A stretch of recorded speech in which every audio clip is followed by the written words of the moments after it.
आज हम लोग एक ऐसे कूलिंग टेक के बारे में बात करने वाले हैं जो कि बिना पावर कंजम्पशन के हमारे घर और ऑफिसेस को ठंडा कर सकता है। मगर हम इसके बारे में बात क्यों कर रहे हैं, इसके पीछे सबसे बड़ा रीजन आता है हमारे ट्रेडिशनल एसी जो कि हमारे एनवायरनमेंट को बहुत ज्यादा खराब कर रहे हैं। और अगर क्लीन कूलिंग कोलैबोरेटिव की रिपोर्ट को देखा जाए तो हमारी ग्लोबली जितनी भी बिजली बन रही है उसका 20% तो खाली एसी ही कंज्यूम कर रहे हैं। और 2050 तक एस्टिमेटेड भी है कि जितने एसी हम अभी इस्तेमाल कर रहे हैं उसका 3 टाइम्स हम 2050 में इस्तेमाल करने वाले हैं। अगर हमारे एनवायरनमेंट में एसी एक कंट्रोल नंबर में लगे हुए हैं तो कोई दिक्कत नहीं है, बट जब इनका नंबर एक्सपोनेंशियली बढ़ जाता है तो बहुत बड़ी दिक्कत होने लगती है, क्योंकि हमारा पूरा एनवायरनमेंट गर्म होने लगता है। और केवल एनवायरनमेंट ही नहीं, उसी के साथ साथ एसी में जो गैस भरी जाती है वो HFC होती है और वो भी हमारी ग्लोबल वार्मिंग के लिए जिम्मेदार है। और ये हमारी ट्रेडिशनल CO2 से 1000 गुना ज्यादा इफेक्ट डालती है हमारे ग्लोबल वार्मिंग पे। मगर आज की डेट में जिस पैसिव कूलिंग की हम बात कर रहे हैं ये कोई एकदम न्यू आइडिया नहीं है। इनफैक्ट एंशिएंट टाइम से ये आइडिया चलता हुआ आ रहा है। और इसी का एक बहुत अच्छा एग्जांपल देखने को मिलता था मिडिल ईस्ट में, जहां पे कि विंड कैचर टावर को घर के अंदर बनाया जाता था जिससे कि पूरे घर का टेम्परेचर कंट्रोल्ड रहता था। और उसी के साथ साथ हमारे पुराने आर्किटेक्चरल डिजाइन्स में भी हम लोग देख सकते हैं कि किस तरीके से कोर्टयार्ड को डिजाइन करा जाता था। घर के अंदर एक वाटर बॉडी को बनाया जाता था जिससे कि पूरी बिल्डिंग का टेम्परेचर कंट्रोल्ड रहे। मगर वो जमाने पुराने थे और अब नया जमाना है, तो इस चीज में भी एक नई इनोवेशन आई है नए बिल्डिंग डिजाइन को देखते हुए। तो MIT में एक रिसर्च चल रही है जिसमें वो एक इसी तरीके के पैसिव कूलिंग सिस्टम पे काम कर रहे हैं। और इस पूरे कूलिंग सिस्टम का नाम है आइसर, ICER। इसके अंदर IC का मतलब है इंसुलेटेड कूलिंग, E का मतलब है इवेपोरेटिव कूलिंग और R का मतलब है रेडिएटिव कूलिंग। अब जिन लोगों को इन तीनों टर्म्स का मतलब इतना क्लियर नहीं हुआ, तो इंसुलेटेड कूलिंग में एक ऐसे मटेरियल का यूज होता है जो कि हीट के एक्सचेंज को रोक देता है या फिर काफी हद तक कम कर देता है। तो अगर एक जगह बहुत गर्म है और बीच में कोई इंसुलेटेड मटेरियल आ गया तो वो हीट को दूसरी साइड नहीं जाने देगा। और उसी के साथ साथ इवेपोरेटिव कूलिंग का एग्जांपल तो हम लोग अपने घरों में लगे हुए कूलर से भी देखते हैं, जिसमें कि वाटर इवेपोरेट होता है और उसका कूलिंग इफेक्ट हमें देखने को मिलता है। और इसी के अंदर थोड़ा सा कॉम्प्लेक्स चले जाएं तो हमारे को समझ में आ जाएगा रेडिएटिव कूलिंग। बेसिकली रेडिएशन की फॉर्म में हीट हर चीज एमिट करती है, खास करके ह्यूमन बॉडी। अगर हम ह्यूमन बॉडी को एक इंफ्रारेड कैमरा से देखेंगे तो हम देख पाएंगे कि हमारी बॉडी कॉन्टिन्यूसली हीट एमिट करती है। और इसी तरीके से कोई भी सरफेस जब गर्म हो जाता है तो वो रेडिएटिव फॉर्म में अपनी हीट निकालने लगता है। तो वापस आते हैं MIT की रिसर्च पे और समझते हैं कि इन्होंने ऐसा क्या डेवलप करा है। तो जो MIT का प्रोटोटाइप है वो अभी बहुत ही छोटे स्केल पे, इनफैक्ट 10 सेंटीमीटर का इन्होंने एक प्रोटोटाइप डेवलप करा है जो MIT की ही रूफटॉप पे ये लोग टेस्ट कर रहे हैं। तो इस प्रोटोटाइप की बेसिकली 3 लेयर्स हैं। सबसे टॉप की जो लेयर आती है वो आती है एरोजेल की लेयर।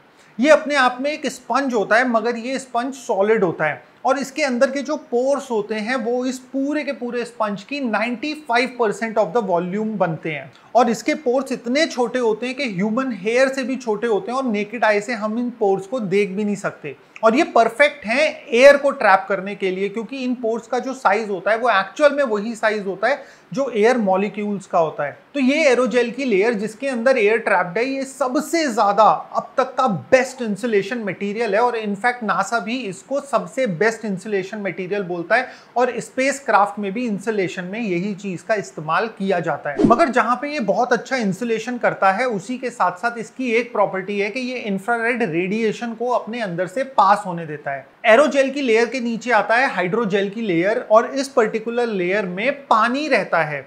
होता ये भी स्पंज लाइक मटेरियल है, बट इसके अंदर पानी भरा हुआ होता है।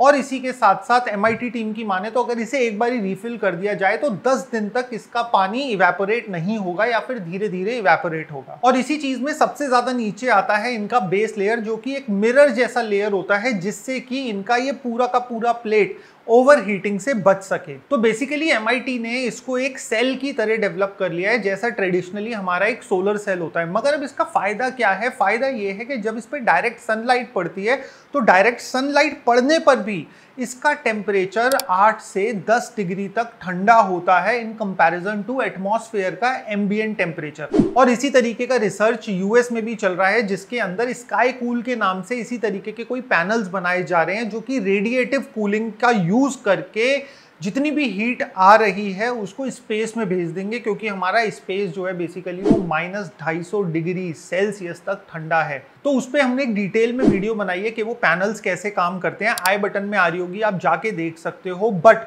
अभी इसी वीडियो में मैं आपको थोड़ा सा उसके बारे में भी हाईलाइट दे दूंगा। तो होता क्या है दोस्तों, जब सनलाइट हमारे अर्थ की तरफ आती है और हमारे सोलर पैनल या फिर किसी भी सरफेस पर डलती है, तो वो सरफेस गर्म हो जाता है, और जब वो गर्म हो जाता है वो अपनी हीट को रेडिएशन की फॉर्म में निकालने लगता है। मगर वो रेडिएशन ऐसी होती है कि वो हमारे एटमॉस्फेयर में ट्रैप हो जाती है और फिर वो हमारे एटमॉस्फेयर से बाहर नहीं निकल पाती, जिसकी वजह से अर्थ का ओवरऑल टेम्परेचर बढ़ जाता है।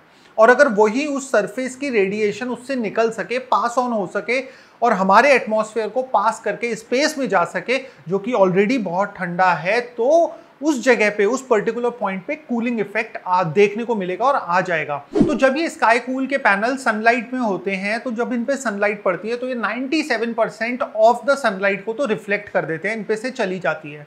और इन्हीं पैनल के नीचे ना पाइपिंग लगी हुई है, जिसके अंदर इनका अपना कोई कस्टम कूलेंट है जो चलता है। अब इसी कूलेंट का एक हिस्सा तो इनके पैनल्स में चलता है और वही पाइपिंग आपके इंटीरियर में भी आती है, हमारे घरों में भी आती है। और घरों में अगेन एक रेडिएटर लगा है और एक फैन लगा है जो कि कूलिंग हमारे घरों को देता है।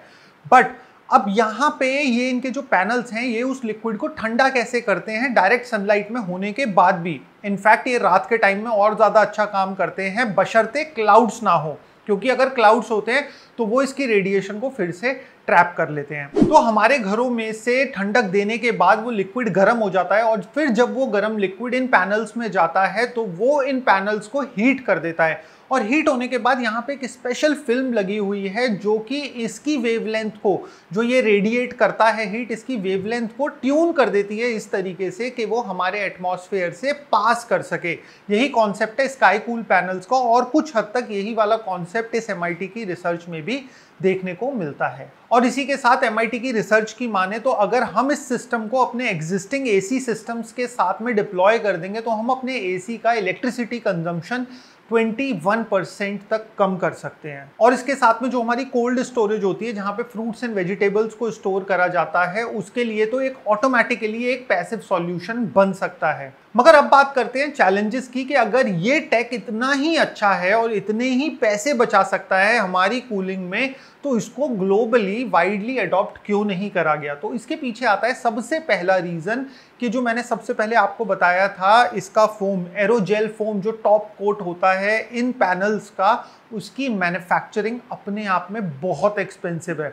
और MIT इस चीज़ पे अभी भी रिसर्च कर रहा है कि कैसे इस चीज़ को कम कॉम्प्लेक्स बनाया जा सके और एक बल्क लेवल मैन्युफैक्चरिंग इस चीज़ की करी जा सके। क्योंकि जो एरोजेल बनाया जाता है, इसके पोर्स में किसी ना किसी फॉर्म का एक लिक्विड रहता है और उस लिक्विड को ड्राई आउट करा जाता है। तो ड्राइंग के टाइम पे वो पूरा का पूरा स्ट्रक्चर कोलैप्स हो सकता है, और इस चीज को ध्यान में रखते हुए इसको एक स्पेशल प्रोसेस के थ्रू ड्राई करा जाता है। और इस पर्टिकुलर ड्राइंग के मेथड को कहा जाता है क्रिटिकल पॉइंट ड्राइंग। और अभी भी अगर MIT की माने तो इस क्रिटिकल पॉइंट ड्राइंग प्रोसेस को बल्क लेवल पे कर पाना अभी भी इम्पॉसिबल है। मगर इसके साथ में बहुत सारी यूनिवर्सिटीज इस चीज के सॉल्यूशन में भी लगी हुई हैं, जैसे कि Nanjing forestry university of China, जिन्होंने इसको ड्राइंग की बजाय फ्रीज करके इसके अंदर से मॉइस्चर निकालने का एक तरीका निकाला है। और अगर इनकी रिसर्च को माना जाए तो इस तरीके के मटेरियल का यूज करके हम लोग अपने इलेक्ट्रिसिटी कंजम्पशन का AC में खास करके 35% तक रिडक्शन ला सकते हैं। तो आज की वीडियो देखने के बाद बहुत सारे लोगों को लग रहा होगा कि कहाँ यार पैसिव कूलिंग हमारे ट्रेडिशनल AC की कूलिंग को टक्कर दे पाएगी। मगर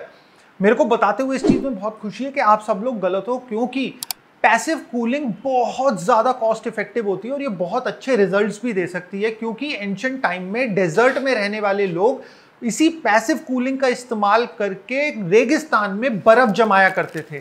नाइट टाइम में वो एक स्ट्रक्चर रेडी करा करते थे जो कि एक कोनिकल शेप में होता था और उसके अंदर पानी भर दिया जाता था, और उसी के साथ में रेडिएटिव कूलिंग का इस्तेमाल करके वो वाटर बॉडी आइस में बदल जाया करती थी। ये तो रही बात दोस्तों पैसिव कूलिंग की। मगर क्या आपको पता है जियोथर्मल हीटिंग और कूलिंग के बारे में, जिसमें हमने एक डिटेल में वीडियो बनाई है और किस तरीके से ये हमारे अप्रोक्सीमेट इलेक्ट्रिसिटी कंजम्पशन को 50 to 75% तक कम कर सकता है। अगर आपने हमारी वो वाली वीडियो अभी तक नहीं देखी है तो यहाँ पे आ रही होगी, अभी के अभी जाकर देखो।